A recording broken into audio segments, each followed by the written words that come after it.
para poder participar dessa live com a gente, para poder explicar, ele que é um cinéfilo, um amante do cinema também, leitor, né, das teorias do cinema, para a gente discutir um pouquinho sobre o que foi esse período, importantíssimo também para o Brasil, e que marcou realmente a história do cinema como uma evolução, né, para o bem ou para o mal, desse cinema que chegou aonde está hoje, né, que é o cinema aí que o Érico não gosta muito, né, que é o de história em quadrinhos, mas também tem o seu lugar, seu lugar. Primeiramente, Érico, boa noite, muito obrigado aí pela participação mais uma vez.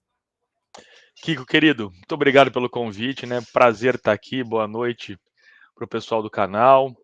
É sempre muito gratificante dividir o espaço contigo, porque além da gente matar a saudade, a gente ainda faz a coisa que a gente mais gostava de fazer quando tá junto, que é teorizar sobre o cinema, né? É isso aí. Fico muito feliz pelo tema escolhido, né? Porque é um período do cinema americano que eu acho que ele é vital para trazer, talvez, para o cinema que eu e você, que nos ensinou a amar o cinema profundamente, né? E eu acho que você trabalhando essa coisa dos roteiros da década de 60, da década de 70, o cinema da nova Hollywood, ele tá ali no meio e ele marca um ponto de inflexão que transforma a indústria para sempre, né?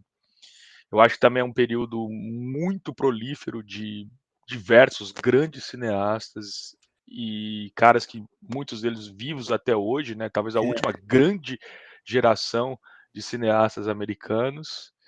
E será sobre isso. Vivos até hoje e mandando bem até hoje, né? Assim, mandando bem, fazendo bons filmes, mas também mandando geral em Hollywood, né? Pois é, pois é. Na minha opinião, poderiam estar mandando mais, né? Porque, enfim, não vamos entrar na polêmica tão cedo, mas eu acho que muitos caras, o próprio Coppola, né? Perdeu muito espaço e, obviamente, a arte, a vida, ela é dinâmica, ela se transforma, então os gostos mudam, mas eu acho que um dos elementos da arte, eu acho que falar da nova Hollywood, a gente vai falar muito sobre o paralelismo com o cinema de arte, ela tem um caráter atemporal, né, de permanência. Eu acho que tem caras que eu sinto um pouco de falta, assim, da presença deles, né, mas tem uns ainda que representam, como o próprio Scorsese.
Anos 40 e 50, mas perdeu muito esse espaço e foi aí para a Europa, né? Os espaguetes, né? Os faróis espaguetes com o Sérgio Leone, foram ser feitos lá porque perdeu espaço dentro desse cinema americano que era o cinema que tinha que ser feito como se fosse o cinema de arte. Aí surge esse movimento, né, da nova Hollywood. Que movimento é esse? Então explica para a gente o que é essa nova Hollywood e como é que ela se formou e por que ela se formou. Tarefa fácil sua, hein? Começamos já com a dificuldade aqui em cima, né? Mas porque é sempre difícil, porque historiador, e eu não quero entediar a nossa audiência com essas coisas, mas a gente tem que pegar alguns pontos, pelo menos de referência. Então, para a maioria dos historiadores, o marco inicial do que se chama de Nova Hollywood, de cinema pós-clássico, ou cinema New Age, né, é o filme do Arthur Penn, Bonnie and Clyde. Só que, para trazer uma perspectiva, o que acontecia? Hollywood, ele tinha uma questão, até a década de 50, comecinho da década de 60, que era uma coisa chamada Código Hays. O Código Hays estabelecia algumas limitações ao que você poderia fazer e o que você poderia apresentar dentro de uma obra cinematográfica. Então, basicamente, era proibido você não ter um final feliz, era proibido você apresentar uma temática em que, de alguma maneira, pudesse ser compreendida como uma glorificação do banditismo, da violência, era proibido nudez. Né? Era basicamente como se a Damares estivesse estabelecendo o tipo de filme que a gente poderia fazer, entendeu? Passou pelo crivo dela, né? E aí, obviamente, né, e como você colocou muito bem, Kiko, a televisão, ela passa a televisão existe desde 1918 nos Estados Unidos, mas a partir da década de 60, a qualidade da TV aumenta muito. Isso faz com que as pessoas deixem de ir ao cinema. E a nova geração, como toda nova geração que se preze, ela vai rejeitar aqueles filmes de cowboy, aqueles filmes de herói, os musicais, né? Porque também é um período de imensa efervescência nos Estados Unidos. Você tem movimento de direitos civis, você tem assassinato de grandes figuras políticas, os Kennedys, aliás, né? O Martin Luther King, o Malcolm X. Você tem a Guerra do Vietnã e você tem a ascensão do rock and roll, né? Isso. E eu acho que e aí você tem, no escopo dessas transformações, você tem uma nova geração de cineastas que querem fazer um outro tipo de cinema, para um outro tipo de público, que não sei se eles imaginavam, provavelmente sim, mas que também estava disposto a outro tipo de coisa. Né? Eu, como um cinéfilo, não como um historiador do cinema, como uma pessoa cuja abordagem cinematográfica é muito mais uma pessoa diletante do cinema do que um estudioso, eu acho que se a gente pegar o primeiro filme que eu considero que inaugura a nova Hollywood é Shadows, do John Cassavetes, que é, você sabe, né, um dos meus diretores prediletos, um diretor que sobre esse filme, sobre esse diretor, eu escrevi uma iniciação científica. Mas Shadows é um filme que ele é aquele filme que incentiva diretores. Ele não é um filme que que tenha tido uma projeção suficiente para representar o movimento. Então, para a maioria dos historiadores, o filme é Bonnie and Clyde, por quê? Porque em 1960, o Bonnie and Clyde é de 67, e em 68, a Academia de Artes e Cinema de Hollywood, ela indica Bonnie and Clyde como um dos 5 melhores filmes do ano. Né? E junto com ele um outro filme, que para mim que é extremamente representativo da nova Hollywood, que é A Primeira Noite de um Homem. Sim. Então, eu acho que tem essa transformação nos Estados Unidos. E como você também bem disse, o cinema europeu estava passando por uma transformação muito grande. Né? Eu acho que o que emana todas essas transformações é o movimento do neorrealismo italiano. Né? Eu acho que Roma, Cidade Aberta e Ladrões de Bicicleta, né, do Rossellini e do De Sica, são filmes que eles talvez sejam as maiores influências para o cinema do século passado. Só que o que acontece na França com a Nouvelle Vague é que também surge a revista de cinema mais importante da história do cinema, sem dúvidas, que é a Carreira do Cinema, onde o Truffaut e o André Bazin vão começar a debater. Os caras eram críticos de cinema e eles vão começar a fazer cinema. Então você tem quase uma abordagem acadêmica. Sim. E isso é o que acontece na Nova Hollywood. Você vai ter a primeira geração de caras que estudaram cinema. É o caso do Coppola, é o caso do Spielberg, né? E esses caras, eles vão trazer, para além da técnica e uma questão de ter, digamos, alguns princípios, parâmetros, não princípios, eles vão trazer uma coisa que o americano sabe muito bem fazer, né? Que é a ideia de poder também fazer um produto rentável, né? Unir a arte de alguma maneira com um retorno financeiro. É. Mas que é engraçado é que esse retorno financeiro, né? Nesse primeiro momento, eles não tinham essa ideia do tanto que poderia vir a ser, né? É claro que eles queriam que o filme fosse um sucesso para poder fazer outro. Mas quando o George Lucas lança Star Wars, que vira a primeira grande, o primeiro grande blockbuster mundial mesmo, e que colocou o merchandise também, né, na planilha de custos e lucros dos filmes, aí a coisa foi assim. Aí eu acho que o cinema começou. O cinema dos anos 80, que a gente pode até falar dele depois, porque a gente entra aí num novo tipo de cinema que aí é voltado para grandes audiências e voltado para uma dominação do estilo americano de cinema no mundo inteiro, né? Ele tentou, e aí o cinema brasileiro, inclusive, teve um problema muito grande, né, nos anos 70, um por conta da ditadura, né? Só se fazia as pornos chanchadas, né? Não foi um filme que podia fazer. Mas também esse estilo de cinema americano impôs, né, um tipo de roteiro, um tipo de história, um tipo de filme que foi assim, colocada à força mesmo na nossa cultura, e a gente foi deixando o cinema para trás, até que, né, surge Central do Brasil e depois Cidade de Deus. Mas eles já vêm dentro dessa formatação do cinema que começou nessa época aí. Então, essa nova Hollywood, ela transforma mesmo o cinema. Por isso que é tão importante a gente entender esse aspecto, principalmente no roteiro também dos filmes, né? Sim. Porque o roteiro dos anos 60 era uma coisa muito autoral, né, Érico? Era assim, o diretor tinha um domínio muito grande em cima do roteiro. Ele podia tomar as decisões, qualquer que fossem artísticas, estéticas, dentro do filme, e até mesmo no roteiro. Hoje já não é tão mais assim, né? Hoje não é. Alguns, essa turma ainda pode, mas a maioria não pode. Mas a gente sai desse roteiro que você falou que era obrigado a ter um final feliz, que era obrigado a ter uma dinâmica, para histórias, né?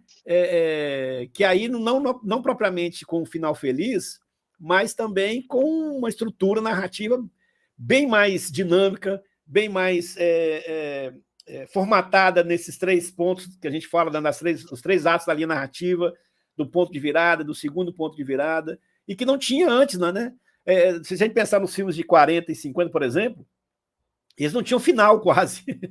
O filme simplesmente acabava, né? Simplesmente Vinha a história, contando a história, o filme acabava. Ou então, no começo, eram começos enormes, né? Não, só a linha de abertura de crédito demorava 5 minutos, né? Aquela musiquinha e tal, não sei o quê. Tem um filme o Covades, é um filme, né, bem antigo ainda. O início dele é uma tela, é uma cortina fechada, como se fosse um teatro. E é quase 3 minutos. Aquilo ali, como se as pessoas fossem entrar ao cinema com aquilo já passando para poder ver a tela. Então, assim, nossa, nesse aspecto a gente ganhou muito com esse movimento, mas culturalmente falando para outros países, não sei se você concorda com isso, para nós foi muito ruim nesse aspecto, porque tirou um pouco não, né? Tirou muito do que poderia ser a consequência, a continuidade do nosso cinema aqui, o cinema novo, né? Que inaugurado pelo Glauber Rocha. Então, Kiko, eu acho que eu vou discordar um pouco de você nisso, assim, porque eu acho que o cinema da nova Hollywood, o cinema da nova Hollywood, eu acho que ele andava quase junto, por exemplo, com o cinema novo. E a gente tem que reconhecer uma coisa, cara. O cinema novo nunca teve um apelo popular, bicho. sempre foi uma coisa de intelectual, sempre foi uma coisa politizada. Foi. Você pode. Eu gosto de pornô chanchada, cara. E sem sacanagem. Literalmente, não, de verdade. Eu acho que tem muitos filmes sensacionais ali. E o sexo era quase uma linguagem. E era muitas vezes.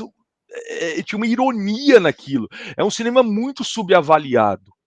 Eu acho que o cinema nacional foi mais prejudicado pelo cinema que vem pós a nova Hollywood, que é o cinema dos blockbusters. Aí sim, aí arrebentou. Mas a gente tem que ver também, pelas características do cinema brasileiro, é que a gente sempre teve uma vinculação quase obrigatória do Estado produzindo esses filmes. Sim. Basicamente, todos os ciclos cinematográficos do Brasil, eles dependiam do Ministério da Cultura. Eu não estou nem criticando isso, não acho que isso possa ser necessariamente ruim. Mas, por exemplo, quando você tem o fim da Atlântida, né, dos musicais, tal, não sei o quê, o projeto que vai substituir os musicais da Atlântida, não sei se foi o Kubitschek ou se foi no final do último governo Vargas, ele traz aquele cara que era um brasileiro que filmava na Europa para fazer o cinema da Vera Cruz. E é um cinema que tinha muita grana, eles apostaram muito, e é um cinema fracassado, a gente quase não fala. É o cinema da década de 50 e 60 no Brasil. A gente tem dois grandes hiatos, que eu acho, que é esse cinema da década de 50 e 60, e depois você tem o cinema Então, novo. Érico, mas a história da Veracruz realmente é muito bonita e trágica, porque foi exatamente quando ela começou a se desenvolver, ela trouxe, inclusive, não só profissionais, como equipamentos também de Hollywood, para fazer uma Hollywood aqui, nos estúdios lá em São Bernardo do Campo. Foi aí que veio uma pressão, um lobby muito grande da indústria americana, que acabou suplantando isso aí, né? Que acabou, sim, porque a gente tem a ditadura militar também, que é submissa aos interesses americanos. Tal. Não é Antônio, é Alberto Cavalcante, é o cara que vem ser o responsável aqui. Bom, mas o que acontece na nova Hollywood, eu acho que é justamente o contrário. Eu acho que é um momento onde o cinema autoral, onde essas transformações, elas não são só transformações temáticas, elas são estéticas também, sabe? Porque sim, concordo plenamente. A velocidade do filme, né? Você acabou de citar dois ótimos exemplos daquela coisa. O cinema passa a ser dinâmico, ele passa a ser movimento, muito mais do que um cinema. Porque é isso, você deixa de ser tão, digamos assim, escravo do roteiro, e o roteiro passa também a trabalhar na velocidade do cinema. E isso eu acho que nesse período surge para mim um dos maiores roteiristas da história do cinema americano, que é o Paul Schrader, né, que é o cara que faz o roteiro de Taxi Driver. Porra. E esse cara, né, é vivo até hoje, trabalha, fez acho que o roteiro do Exorcista, que é um outro filme, Kiko.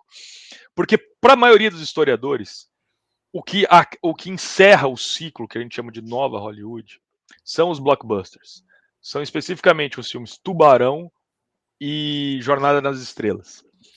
Porque aí o cinema ele passa a ter ele bebe de toda essa fonte que a nova Hollywood desbrava todo esse mato, e aí os caras com essa trilha aberta, eles falam assim, beleza, legal os efeitos, mas agora nós vamos ganhar dinheiro. É Jornada, não é Guerra nas Estrelas, né? Guerra nas Estrelas, pode crer. O Jornada nas Estrelas é do Robert Wise. Tubarão, eu assim, quem sou eu para discordar dos teóricos que afirmam? Mas Tubarão, eu não vejo assim como porque na verdade foi uma surpresa ele ganhar o que ele ganhou, né? Ele não foi concebido como um blockbuster, porque ele não tinha dinheiro para produção, né? Grande parte do filme, eu até fiz um videozinho aqui no canal já. Grande parte do filme foi feito ali na hora, porque o Tubarão dava problema demais. Então, eles escreviam cenas, refaziam a cena ali na hora, porque o Tubarão mecânico dava problema. E aí foi um sucesso mesmo. E aí a pessoa do diretor, né, dessa estrela do diretor, com o Spielberg, que era um menino de 20 e poucos anos de idade, se eu não me engano, tinha 26 ou 27 anos. Kiko, mas a questão não é que esses filmes acabam com o ciclo, esses filmes mostram que o caminho tem que ser outro. Sim, a hora que o cara faz com pouca grana e fatura um monte, eles falam assim, bicho, tem um negócio aqui, entendeu? Eu acho que para a gente começar a falar de uma coisa muito interessante, para mim o filme que, para mim é o maior símbolo da nova Hollywood, que é esse aqui, ó, um dos meus queridinhos, que é Easy Rider. Aliás, né, eu vou deixar aqui, que foi a principal bibliografia, quando eu me preparei para essa live aqui, que é um livro que você me indicou quando eu estava escrevendo a minha iniciação científica, que é Easy Rider, Raging Bulls, como a geração sexo, drogas e rock and roll salvou o cinema, do maravilhoso jornalista Peter Biskin. E esse filme, ele conta a história dos bastidores de Easy Rider, da loucura que foi, né? Porque o Dennis Hopper, no livro, a hora que você termina o livro, você termina o livro odiando o Dennis Hopper, né? Porque ele é uma pessoa odiável. Não, porra, o cara batia na esposa, tá ligado? O cara era louco, assim, ele e o Peter Fonda brigaram o tempo todo. Pô, cara, mas esse filme, eu arrepio de lembrar. Para mim, ele tem uma das maiores aberturas da história do cinema. Esse filme e Apocalipse Now. Para mim, eu acho que são assim, dois filmes que você fala assim, puta que pariu, né? E a história em si, né? Porque o filme, ele é exatamente aquilo que a Nova Hollywood ia fazer. O filme começa com o Peter Fonda, que é o cara filho de um dos maiores ícones da era clássica de Hollywood, do Henry Fonda, né? O cara que fez Vinhas da Ira, né? Cheirando uma carreira de cocaína, junto com o amigo, colocando no fundo falso da moto drogas e dinheiro para ir traficar, né? E a moto, como tudo no cinema americano, é essa miscelânea, né? A carenagem da moto é uma bandeira dos Estados Unidos. Né? E é um filme que vai fazer uma puta crítica à sociedade americana naquele momento. Porque tem isso. Eu acho que, se eu tivesse que dizer para você, o que caracteriza o cinema da Nova Hollywood? É o cinema da contracultura da década de 60 e 70. Mas era o que os Estados Unidos estavam vivendo na época, né? As pessoas começaram a desconfiar, né, do governo, né? Aquela áurea do cinema, da felicidade não se compra, né? Do Frank Capra, que era um filme tudo perfeitinho, tudo bonitinho, todo mundo, todos os papéis muito bem delineados, né? Mas os erros e a própria os erros mesmo que os Estados Unidos vinha cometendo como governo e como política, né, começaram a aparecer, Irã Contras, né, a própria guerra do Vietnã. Essa contracultura acabou refletindo mesmo no cinema, mas não só assim, né, no tipo de história, mas na possibilidade das pessoas também fazerem filmes fora dos grandes estúdios. O cinema independente americano começa também um pouco nessa época aí a poder experimentar, e que refletiu não só no cinema, mas também na própria economia, né? É nessa época que começa a Apple, o Bill Gates com o Windows, né? Ou seja, as pessoas começaram a ver que aquele sonho americano não era tão bonito assim de ser sonhado, né? Tinha um pesadelo em algum momento. E aparece aí nessas expressões de cinema, de alguns filmes, que era a própria cultura da época também, né? Assim, a liberdade que tinha nos anos 60 passou por um começo de individualidade dos anos 70, onde tudo era permitido e eu era o que eu queria ser, independente do que o governo tinha que falar que eu era.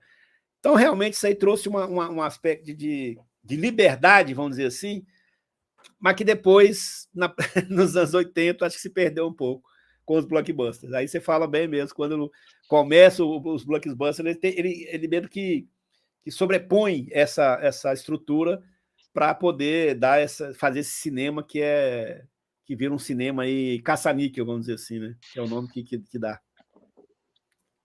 Mas assim, eu tenho uma relação, digamos assim, eu nem diria dúbia, né? Eu não tenho vergonha de assumir que esse foi o cinema que me ensinou a amar cinema. Esse foi o cinema dos anos 80, especificamente. Eu acho que eu fui curtir Nova Hollywood depois que eu já tinha alguma gramática cinematográfica. Mas eu acho que esse período que você pega, além de Easy Rider, você pega, por exemplo, Taxi Driver, que é um filme. Hoje ele tem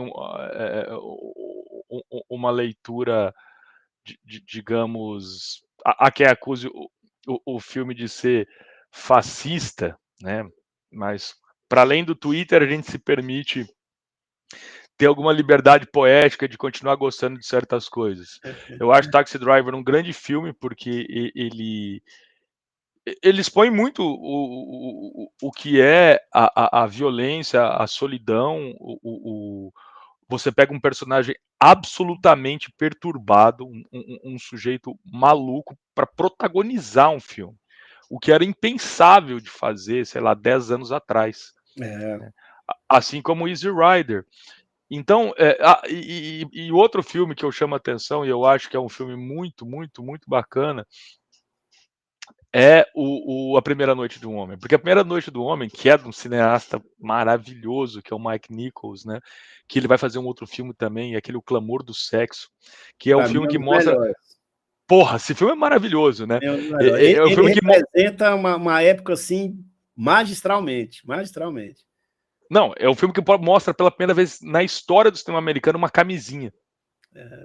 Mas o que ele trata exatamente, o clamor do sexo ali, na verdade, era o clamor da liberdade.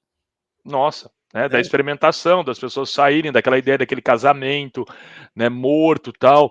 E é impressionante como havia liberdade. Hoje não se faz mais filmes assim, Kiko. Hoje, outro dia eu estava lendo uma reportagem onde a nudez tem sido evitada pelos diretores.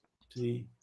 Porque, sei lá, né, tipo, tudo hoje é considerado problemático, tal, né? E eu acho que é engraçado a gente viver uma era onde as pessoas podem fazer absolutamente qualquer coisa e elas estão o tempo todo uma vigiando a outra, e estão o tempo todo dentro desse julgamento moralista mesmo. Eu acho que a gente vive, paradoxalmente, um dos momentos mais moralistas que eu, nos meus mais 40 anos de vida, já vi acontecer, né?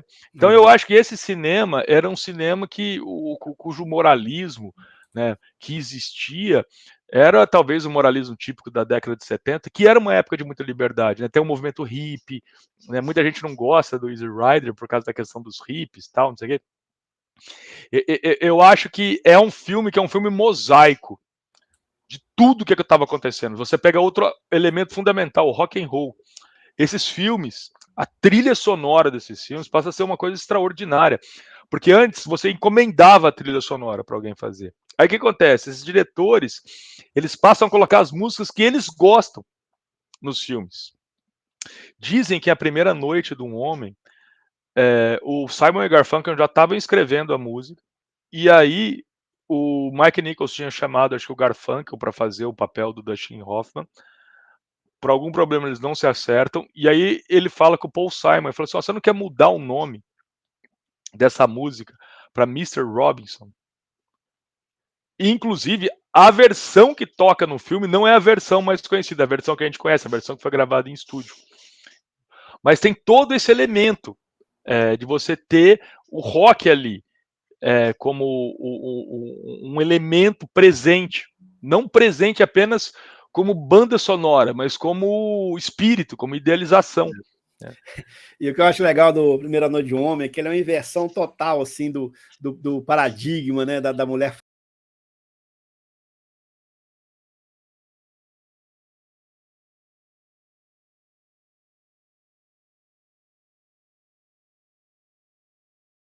personagem principal, mas era aquela Mocinho. femme fatale, né? Então você tem algumas mulheres maravilhosas, lindíssimas daquela época.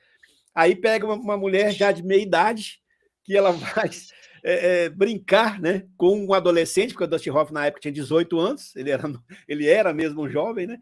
Então, assim, alguns roteiros, eles são famosos e entram para a história clássica mesmo, porque eles subvertem aquele modelo que vem sendo feito aí há 10, 20 anos. Aí surge um filme desse que faz um contraponto. Quem faz isso muito bem é o Tarantino, né? E também os irmãos que fizeram Fargo, esqueci o nome deles. Os irmãos Coen, meu Deus, esses caras são divinos. Eles pegam todos aqueles, o que é o formato tradicional, o que é feito, eles falam assim, vamos fazer diferente? E aí o filme vira um sucesso, né? O próprio filme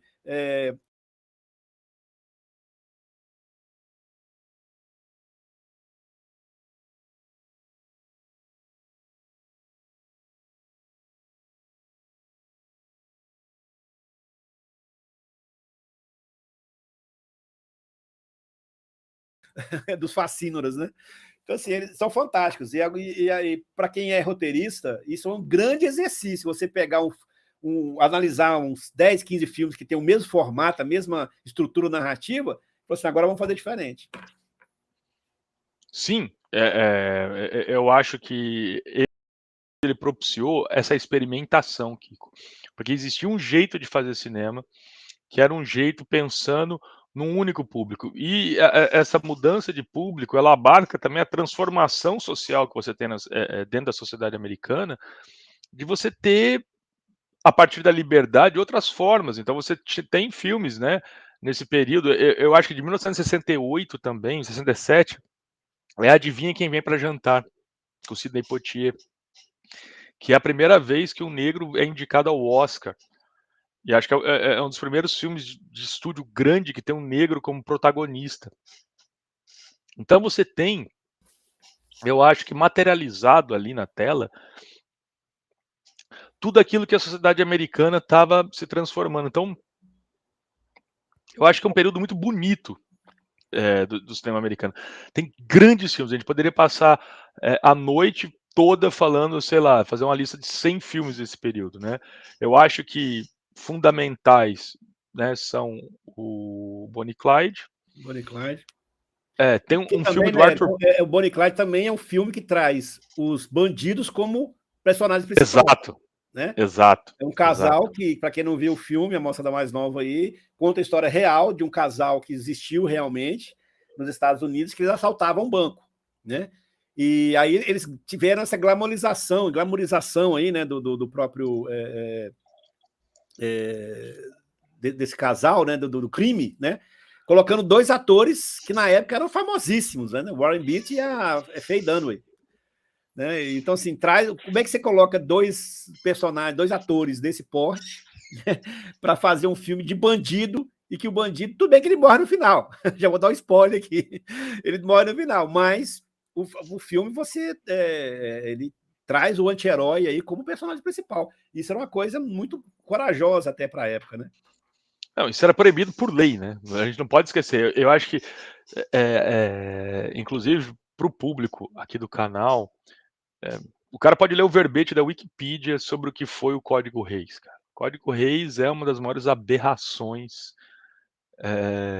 legislativas que a arte já sofreu, assim. Para mim, tá no nível lá do Index Prohibitorium do Vaticano, lá, assim. É algo do nível do absurdo no país, lá, primeira emenda, não sei o que, tal, tem direito de defender qualquer merda, tal. Então é uma coisa assim que é um grito de liberdade que o cinema da nova Hollywood. Outro também que fez isso também, que foi acusado de glamorizar também o crime, o próprio Coppola com o Poderoso Chefão, né? Ele traz a máfia, né? Ele traz a máfia como uma coisa de família, né? Coitado, eles tinham problemas. Era uma família como qualquer outra que tinha problemas, né? E aí é um filme que acaba influenciando todos os outros filmes de máfia, o resto até hoje. Porque antes do Poderoso Chefão, os mafiosos eram realmente caricatos, né? Eram mostrados como bandidos mesmo, mas não só bandidos, mas caricato, mesmo uma coisa feia, medonha. Os atores que faziam os mafiosos eram ruins, eram feios. Aí vem o Coppola e coloca o Marlon Brando, que era um ícone da beleza americana, né? Não, e não se esqueça do jovem Al Pacino. Al Pacino, vindo do teatro, né? O cara tá... Nossa, realmente foi uma... Não, e acho o seguinte, né? É uma obra-prima do cinema mesmo. Chega a ser um clichê elogiar o Poderoso Chefão, né? Mas nós vamos fazer o clichê aqui, porque, além de tudo, né, Kiko? É o primeiro filme que você torce pro vilão, né? Sei lá o que isso significa. Porque eu não sei se os mais jovens que acompanham o canal já assistiram Poderoso Chefão. Provavelmente já, né? Porque todo mundo que começa a gostar de cinema acaba assistindo. Mas se você não torceu pro Vitor Corleone, pro Michael Corleone, tá errado. Você quase chora quando some é assassinado. Exatamente, entendeu? E eu acho que isso é uma coisa assim, a gente sai do maniqueísmo E isso é uma coisa maravilhosa que a arte faz, é fazer a gente sair das nossas sacadas, a gente sair das nossas programações básicas, desse maniqueísmo. A arte, ela sempre tem o poder de ampliar, ou, né, a verdadeira arte, se é que podemos chamar assim, ela tem essa questão de ampliar a nossa visão das coisas. É um outro E exemplo, Érico, Laranja Mecânica, do Stanley Kubrick. Porra, o Kubrick também, como assim? Esqueci de falar do Kubrick. Pô, Laranja Mecânica, né? Aquele outro filme, O Grande Golpe, do Kubrick, também, que é anterior ao Laranja. 2001. 2001 muda a forma de você ver a ficção científica, cara. Exatamente. Você pega toda aquela tradição da ficção científica dos anos 50 americana, que eu amo, de Twilight Zone, do Rod Serling, por exemplo, assim, aquela ficção científica sombria, sim. Aí 2001, cara, é um filme todo alegórico, todo contemplativo. Visualmente, o filme é de 69, mas se assiste hoje, ele não deve nada para os filmes por Interestelar, por exemplo. Visualmente, o filme ainda é espetacular, passados aí mais de 40 anos. Eu tenho uma amiga que né, é muito fã de cinema europeu, assim, e ela não gosta de 2001 porque ela fala assim: Solaris é o 2001 que deu certo, que foi bom, tá ligado? Do Tarkovsky, né? Eu acho, né, que Deus me perdoe por dizer isso, eu acho 2001 melhor que Solaris. Eu também acho. Não, e na verdade, você não precisa entender do 2001, você não tem que ir lá entender o que é aquele... O Raul 90 lá, Não, aquele não é o obelisco que chama, o como é que é? Aquela pedra que aparece lá. Monolito. Você não tem que entender o monolito. Monólito, na verdade. Monolito é o Gil que chamou, é monólito. Monólito, então tá, monólito. Você não tem que entender o monólito, deixa ele para lá. Entra na liberdade poética do filme. A questão é visualmente, a questão de você, em 69, né, o homem não tinha mal chegado à Lua ainda, ele já imaginar aquele ambiente do espaço, que até hoje é referência para os filmes de ficção científica. Todo mundo, em alguma cena, né, acaba esbarrando ali em algum momento no aspecto visual que ele trouxe. Então, assim, é fantástico. É um filme que entra para a história mesmo e não tem o que falar. Não dá para falar mal dele. Não dá para falar mal dele. Mesmo que você não dá para falar. Você está entendendo o nível de cineasta que nós falamos até agora? Arthur Penn. Aliás, Kiko, assisti mês retrasado um filme do Arthur Penn chamado Night Movies, com o Gene Hackman. Cara, que puta filme, bicho. 72 esse filme. Você pega A Conversação do Coppola, cara. Tipo assim, aquele cara naquela paranoia... Com o Gene Hackman também, né? Eu acho assim, olha o nível de diretor que nós estamos falando aqui. Coppola... Deixa eu te perguntar uma coisa. Assim, fugindo um pouco até do assunto, uma curiosidade que eu tenho, ver se você concorda comigo ou não. Não parece que os atores eram muito melhores que os atores de hoje? Sabe? Por exemplo, Clamor do Sexo. Qual seria a atriz hoje que faria esse papel que foi da... Eu sou muito ruim de nome. Busca na internet aí. Quem fez o... Faye Dunaway?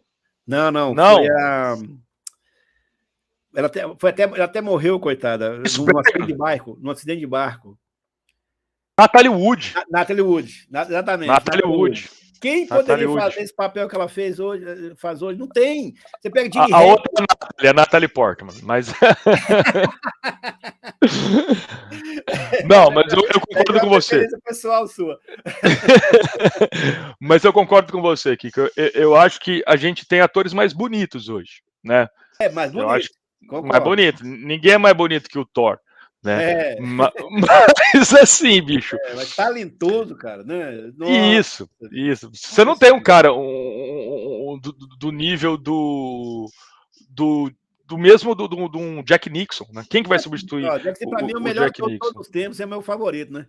Para mim, o melhor filme na minha vida foi que é dessa época também, que foi o Estranho no Ninho, né? Que foi Puta que pariu. Foi um dos únicos filmes. Foi só 3 filmes da história do Oscar até hoje ganharam 5 principais. O primeiro foi Aconteceu Naquela Noite, que é um filme de 1920 e 30. Sim, do Frank Capra. com o Clark Gable, né? Filminho, assim, melão na mão com açúcar, né? Dá até dá goma alcoólico e tem diabetes, né? Depois tem o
hoje você lembra da minha porcina. Agora, especialmente porque a porcina foi sem nunca ter sido, né? Assim como a Regina Duarte é como ser humano, foi como sem nunca ter sido, né? Isso aí deixa pra lá. Outro aspecto mesmo, mas coitado dela. E além de tudo, tá ficando meio esquisita também, né? Deixa pra lá. Mas não,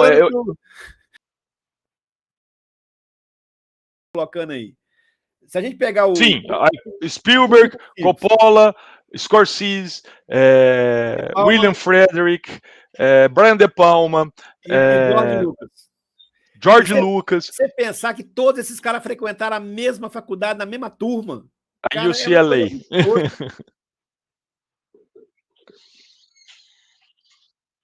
Agora eu fico pensando nos colegas de turma deles que não fizeram sucesso. Pois é, Kiko. Pois a turma era de 5 pessoas, né? A turma era de 5. Eu fico imaginando como é que deve ser a ceia do Natal, a hora que a tia fala, pois é, né, cara? Tipo, porra, né? Olha teu colega como é que tá, fez a mesma faculdade que você, entendeu? Ia ter no mínimo ali uns 30 alunos na sala, né? Desses 30, 5 transformaram o cinema naquilo que a gente tá vendo hoje. Isso aí é fantástico, cara, é fantástico.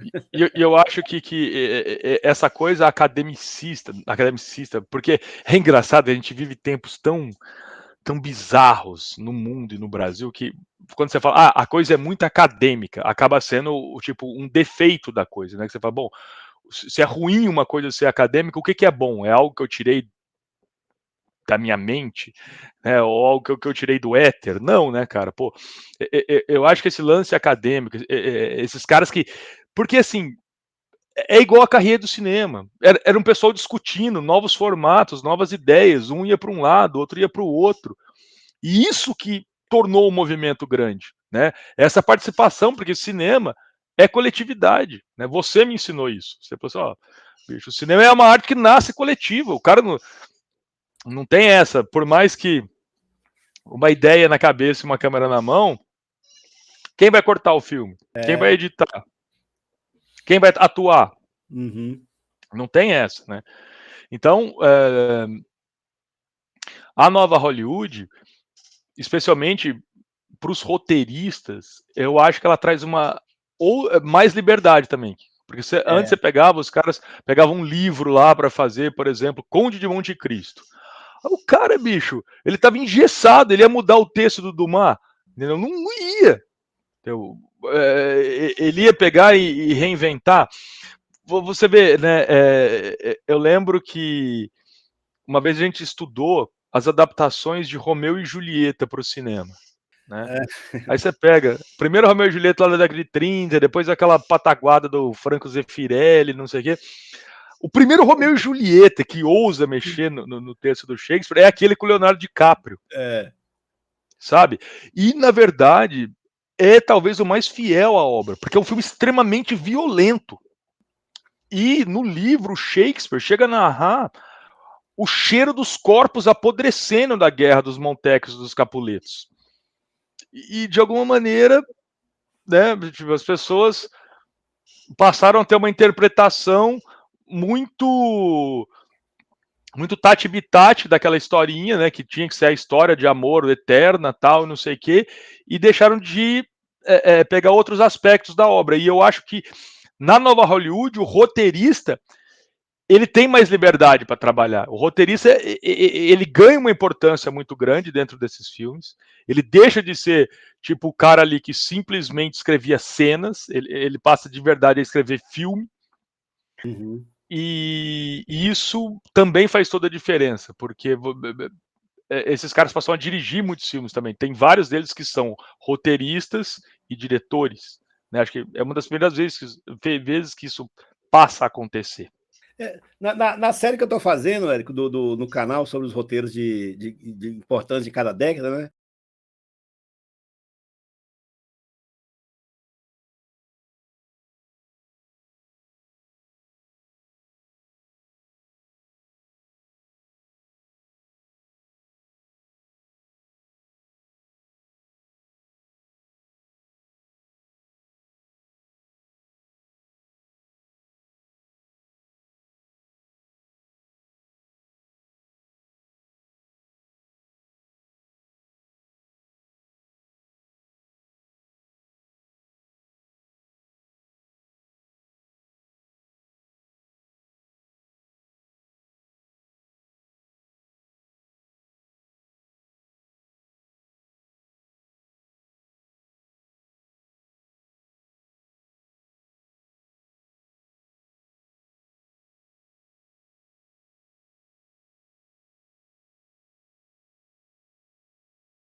Mas do ponto de vista do roteiro, ele começa a perceber que no filme de 2 horas, a plateia precisa de alguns momentos que ela entende que o filme está avançando, que são, né, os pontos de virada. Né? Então começa a estabelecer isso. E o filme que eu vou usar como exemplo para essa época é o Psicose, que para mim é o melhor ponto de virada da história do cinema até hoje. Né? Você tem 50 minutos de filme, você acha que é a história de uma mulher que roubou o dinheiro furtou o dinheiro do lugar que trabalhava, se arrependeu e queria voltar. Aí tem a cena do banheiro e muda a história do filme todinha, né? Então, assim, é um outro filme dentro do filme. Aí nos anos 70 vem toda essa questão que nós estamos conversando aqui, da contracultura, da liberdade. Nos anos 80, o mundo já está aí meio que dividido entre mocinho e bandido, né? Comunista de um lado e capitalista do outro, né? A dualidade, e aí a gente começa a ver um cinema muito mais estereotipado em algumas questões, né? Nos anos 80, muito influenciado por uma doutrina americanizada, uma cultura americanizada mesmo. Nos anos 90, ele traz uma certa, para o Brasil e para nós, assim, uma experimentação de algumas linguagens mais, vamos dizer assim, mais fixas, né? Eu acho que nos Estados Unidos também, viu, Kiko? Nos anos eu 2000, acho que a gente sabe muito bem que essa época passou, a gente nem viu, a gente nem lembra, né? Não tem nem referência, para chegar no que é hoje, né, na computação gráfica, que aí a computação E no gráfica gibi, e no gibi. mas ela acabou trazendo esse filme, o cinema, e até eu acho que por conta do streaming também, né? Eu acho que o cinema vai ficar mesmo com esses filmes grandiosos, altamente tecnológicos, né? Os filmes dos Vingadores, por exemplo, da série Vingadores, né? Tudo feito em pano verde, não tem cenário, né? Não tem nada É assim, no chroma key e tudo. tudo o tempo inteiro, assim, é legal de você ver e tal, mas sabe, assim, uma época ser definida por por um cinema como esse é um pouco ruim mesmo. Eu não tenho nada contra o filme de super-herói, não. Eu até gosto, assistir, me divirto vendo. Mas a década não podia ser definida por isso. De 2008 para cá não se fala, não tem outra coisa. É só filme de gibi. Então, Kiko, eu acho que tem um elemento, não sei se foi o Stan Lee, numa entrevista antes dele morrer, ou se foi o Neil Gaiman. Acho que teve uma adaptação de Sandman agora, muita gente gostou no Netflix, né? E o Neil Gaiman é considerado o mais, digamos assim, denso desses escritores de graphic novel. E ele falando, mas eu acho que é do Stan Lee, que ele falava que ele escrevia gibi lá, aquelas histórias, para adolescente, como coisa de rito de passagem mesmo, o cara Aham. entender a vida adulta, tipo, grandes poderes trazem grandes responsabilidades e tal. A hora que você tem marmanjo chorando no cinema por causa disso, cara, é uma coisa meio assim, fala, bicho, qual que é o nível de infantilidade desses É, adultos? E é engraçado isso, né, porque agora, aqui, né, eu moro numa cidade do interior que tem uma praça central e tem a única banca de jornal nessa praça central. A cidade tem 75 mil habitantes e tem uma banca de jornal, que deve ser muito até, porque as bancas de jornais estão morrendo, né? E elas só não morrem porque de vez em quando tem Copa do Mundo e o lance dos álbuns de figurinha, né, abundam, né? O que você vê de adulto, cara, trocando figurinha, brigando lá é na verdade. praça, bicho. Não Você é fala só assim, cidade pô, interior, não. São Paulo. Lá no Vão do Mastro, lá, ué. O Vão do Mastro hoje é a central da Copa, de Deus figurinha. do céu. E ó, eu amo futebol, sou fanático por causa de futebol. Tipo, eu acho a Copa do Mundo um saco. Mas assim, nem Aí, passou pela minha cabeça colecionar figurinha, né? não, e eu E eu acho que esse colecionei. cinema. Na minha época, eu colecionei álbum de figurinha. Eu lembro que eu tinha um álbum de Claro, eu figurinha também colecionei quatro rodas. eu colecionei álbum de figurinha do Do... Guerra das Estrelas, cara. Eu colecionei do Plock Monster, entendeu? Que vinha no chiclete. Mas assim, É, era coisa de nossa. criança, entendeu? Eu acho que são ritos de passagem, né? E eu acho que o cinema ele tem essa coisa. Olha, um dos filmes que eu assisti esse ano que mais me tocaram, bicho, foi aquele filme sueco que concorreu ao Oscar, A Pior Pessoa do Mundo. Você assistiu esse filme? Não, não esqueci, não. Cara, assista. É um filme que foi considerado por muitos uma espécie de porta-voz, ou filme manifesto, que eles chamam, né? Da geração Z. É uma menina que, tipo, tá fazendo medicina, aí ela larga para fazer psicologia, aí ela larga para trabalhar numa livraria, aí ela conhece um cara que é um cartunista mais velho, um cara assim, não sei o quê.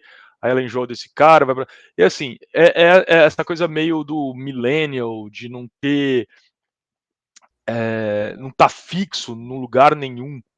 E tem um diálogo magnífico no filme, onde esse namorado mais velho dela tá conversando com ela e ela fala assim, ele fala assim, eu sou de uma geração onde as coisas importantes, elas tinham uma dimensão física. Então se eu gostasse de música, a música existia dentro de uma coisa chamada vinil. E eu precisava de adquirir aquela coisa fisicamente para que eu pudesse desfrutar dela. Esse mundo não existe mais. Porque hoje é tudo na nuvem, não sei aonde, tal.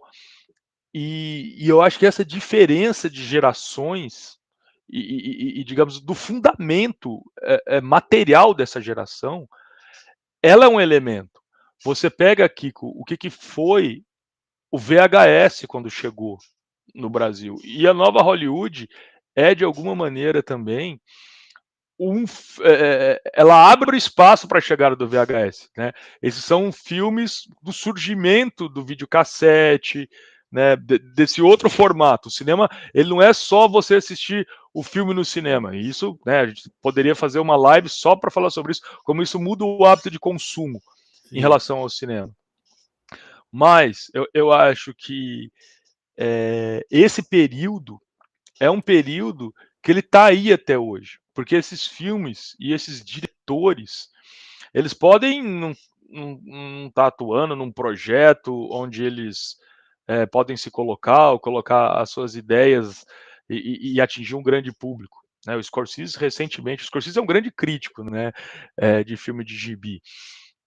E ele continua fazendo grandes filmes, pelo menos premiado pela crítica e tal, mas esses caras continuam influenciando novas gerações de cineastas. E eu acho que não existe nada na vida e na existência que seja para sempre. Né? As coisas elas mudam. Então, talvez daqui 5, 10 anos vai existir uma geração que não vai aguentar mais assistir filme de hominho, soltando poder pelo olho, e vai querer uma outra coisa, um outro tipo de cinema, né?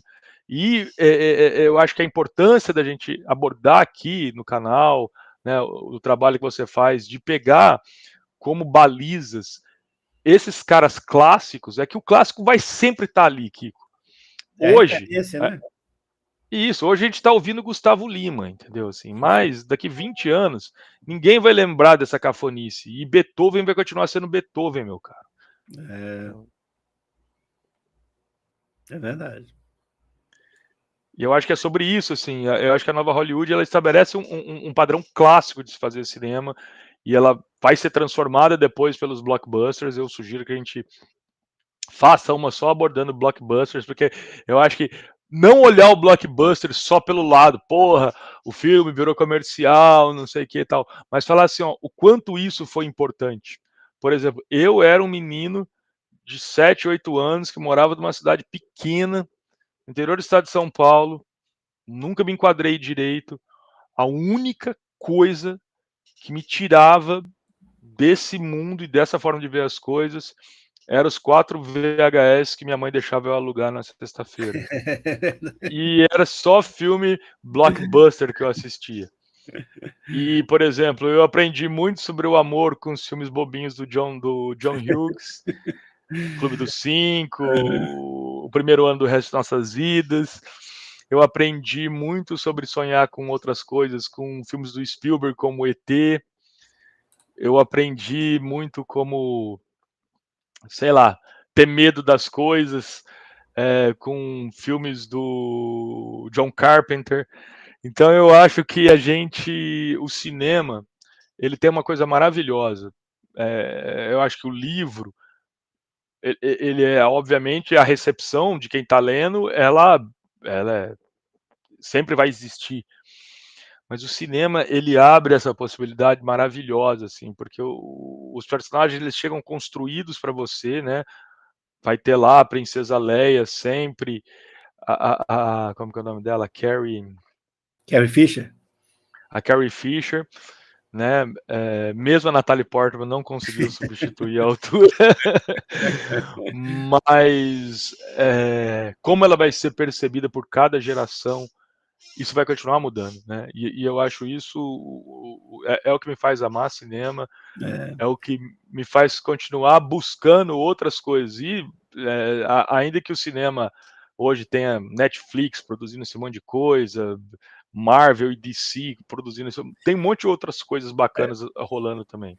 Nesse aspecto aí, é muito legal você falar isso, na questão das nossas referências, né, pessoais, e também da questão da infância.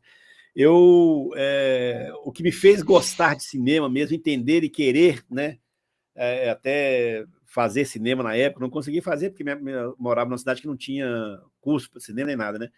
Mas foi quando eu assisti Star Wars pela primeira vez, em 77, 78. Porque os filmes antes eram filmes para criança mesmo, eram desenhos animados, né?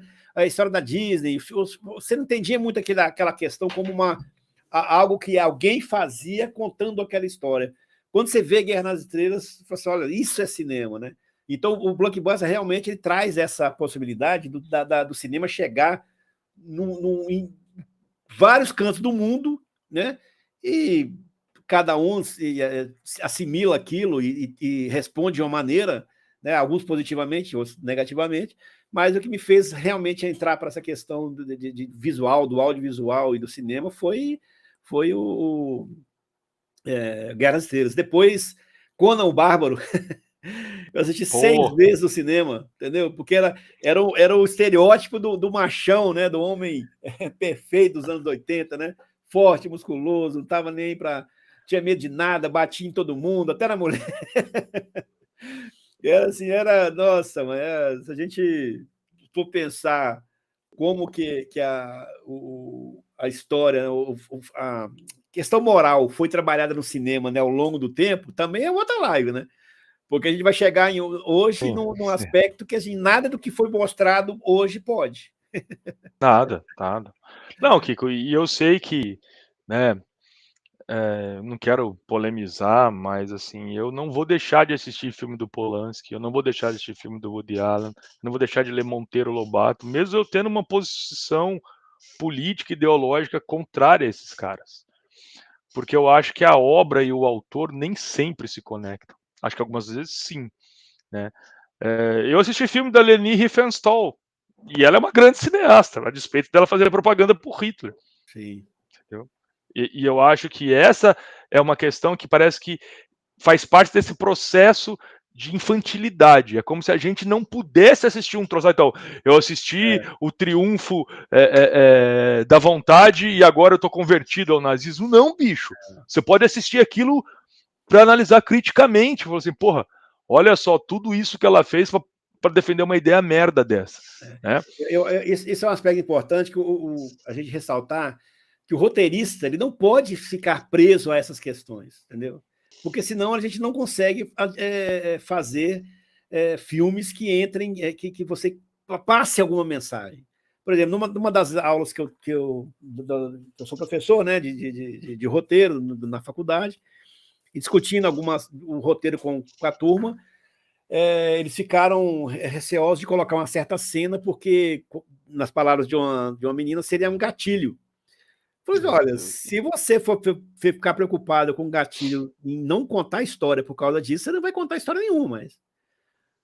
Entendeu? Assim, então muda de profissão, você não é roteirista, você vai ser outra coisa, porque você tem que contar, você tem que falar sobre aquilo. É a mesma coisa que o jornalista falar que não vai querer fazer certo tipo de matéria. Ué, não tem como. Entendeu? Não era. A gente não escolhe o que fala, a não ser que você. Alguns, pouquíssimos, né?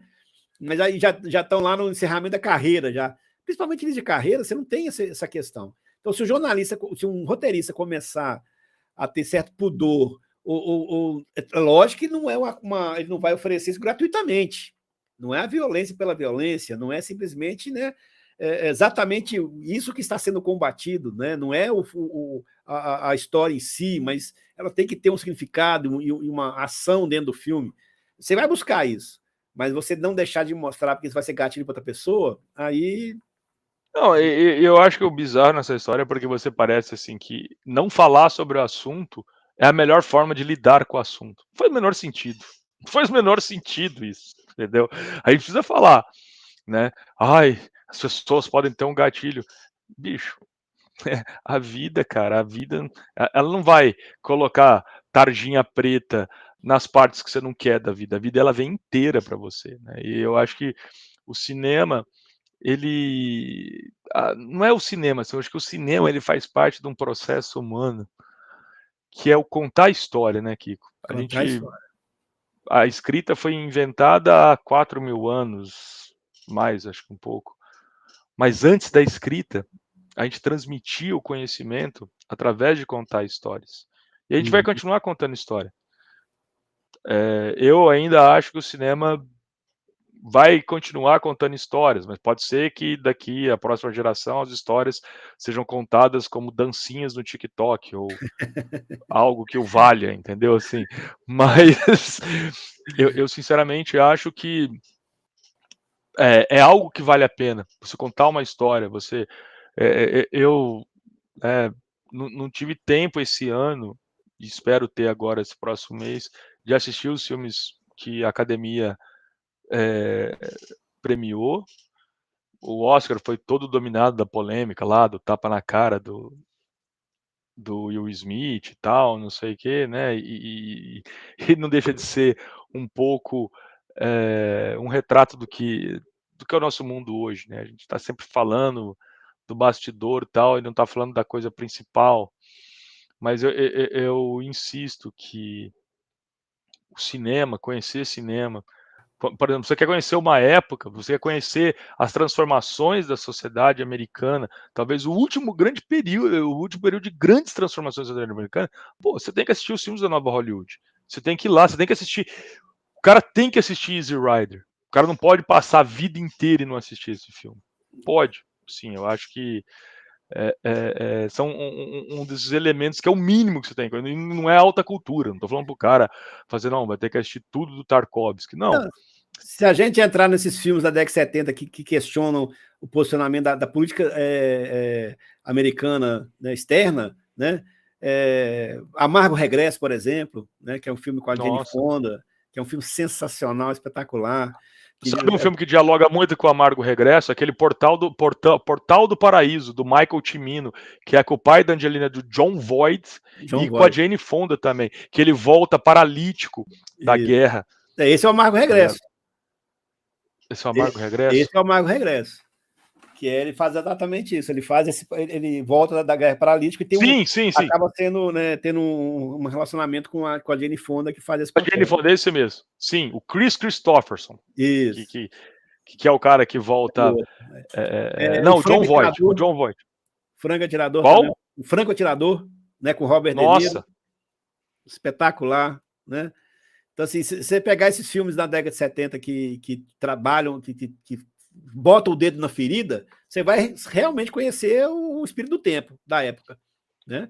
Tem um outro cara que é roteirista também, que é fantástico, que é constantemente apontado como um dos caras da nova Hollywood, é o Samuel Fuller, que faz aquele filme que eu até te indiquei quando vocês fizeram aquela live do jornalismo, que infelizmente eu não pude participar, que o cara tá preso no hospício e ele vai fazer uma matéria sobre coisa, ele acaba enlouquecendo dentro do hospício. É Shock Down Corridor em inglês, eu não lembro o título dele em português, mas ele faz um filme no 1980 chamado O Cão Branco. É um filme pequeno e é um filme que mostra um cachorro que atacava pessoas negras. Ele tinha sido treinado pela Ku Klux Klan. Eu lembro dele, eu assisti esse filme. Cara, menino ainda. Então, assim, você entende? Assim, eram filmes, e esse é um filme, assim, nunca mais se fez um filme falando sobre isso. Você entende? O próprio Easy Rider tem uma questão, assim, que você que gosta muito de falar sobre os elementos do cinema, é a questão da edição do Easy Rider. Tem uma cena de Easy Rider que eles param, que tem uma hora que o Peter Fonda para a moto assim, ele começa a acelerar assim, tem um cara em cima do cavalo. E aí o cara todo cowboy assim, e o Peter Fonda de lado de moto assim, né? Aí ele falou assim, ó, para com esse barulho aí que você tá assustando o meu bicho. Pô, cara, eu sempre interpretei essa cena assim como uma coisa assim, né, tipo o confronto entre essas duas escolas de cinema, né? Tipo, o cowboy e agora o motoqueiro, assim, né? E aquele pessoal antigo assustado. Tem também uma cena onde eles chegam com as motos, assim, tem um monte de garotas, assim, olhando para eles, assim. E aí o filme dá um corte no mesmo plano. Em vez de estar as garotas, estão os caipira lá mascando mato e olhando feio para eles, assim. Né? Easy Rider tem um outro elemento que eu esqueci de falar. Ele pagou o custo do filme com uma sala de cinema em Hollywood, em Nova York. Uma sala pagou a coisa toda.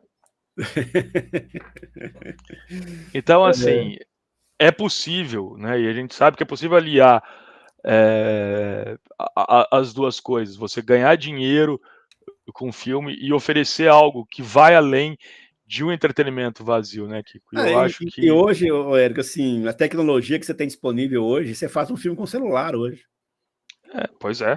Então, você edita pelo Final Cut, né? Não, edita no próprio celular, se quiser, entendeu? Até teve um filme, se eu não me engano, chama Tenet, que foi o Ron Howard que fez, todo feito no iPhone. Ele é todo feito no iPhone. Tem um filme chamado Tangerines, que é sobre uma moça transexual, tal, que foi, acho que, o primeiro filme feito por iPhone também, inteirinho editado no iPhone. Tem. Entendeu? A questão é você atingir as massas, né? Que eu acho que mas para tá um pouco difuso. Para você começar e fugir desse padrão, né? Fazer uma diferença, mostrar o seu talento, hoje é muito mais possível do que nos anos 80, né?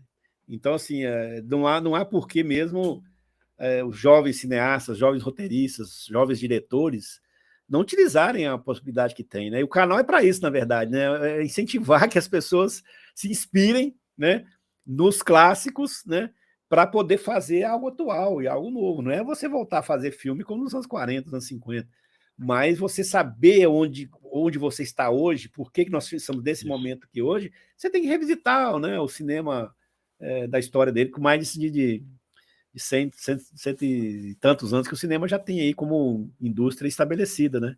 Então é fantástico. Bom, Érico, 1h10, cara. Estamos chegando ao limite, mas eu vou te perguntar uma coisa, assim, de pronto. Diga.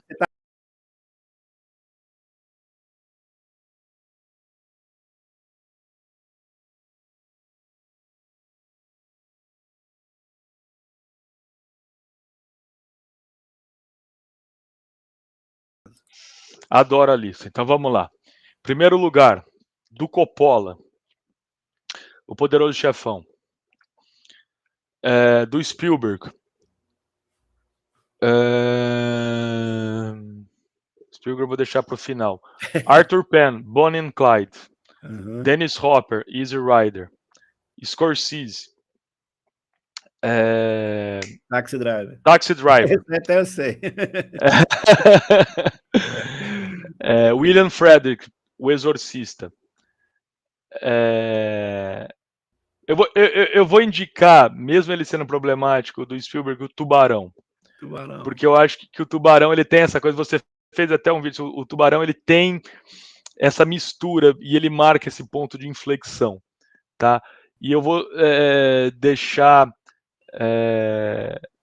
como uma indicação que eu acho que é importante as pessoas assistirem para entender da onde veio isso, o Shadows do Cassavetes.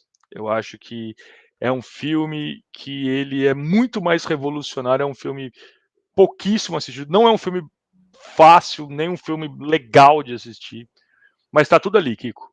Tá tudo ali. Em 1959, o cara fez esse filme que os caras foram pegar lá na década de 70, depois tudo, mas tá tudo ali. A contracultura, a trilha sonora, o Charles Mingus assina a trilha sonora inteira, os protagonistas negros, antes de votarem a lei dos direitos civis.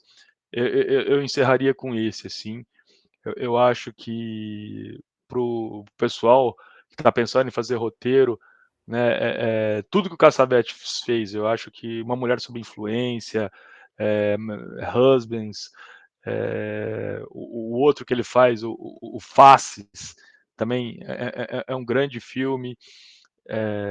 Eu acho que mais Shadows é um filme subestimado. Uhum. Concordo com a lista perfeitamente. Colocaria talvez o do Polanski dessa época, né?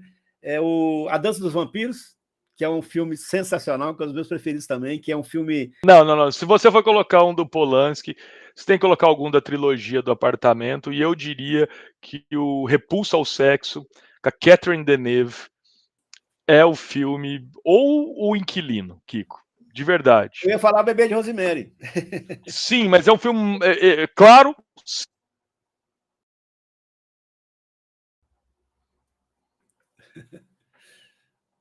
Perdemos a conexão com o Érico. Diferente a forma como ele aborda. Érico, sua conexão caiu um pouquinho. Fala de novo aí, por favor. Não, eu acho que o Bebê de Rosemary ele tá no final dos anos 70. Isso. E por isso que eu prefiro o Inquilino. Eu acho que ele está mais próximo desse período que a gente abordou. E é um filme extremamente perturbador. E é um filme que trata de assuntos absolutamente impensáveis para a época. Tá? O Polanski atua no filme. Então, eu também, nossa, eu acho que é um dos grandes filmes da década. Muito bom. Érico. Pra gente fazer o bate-bola dos anos 80, viu? Não.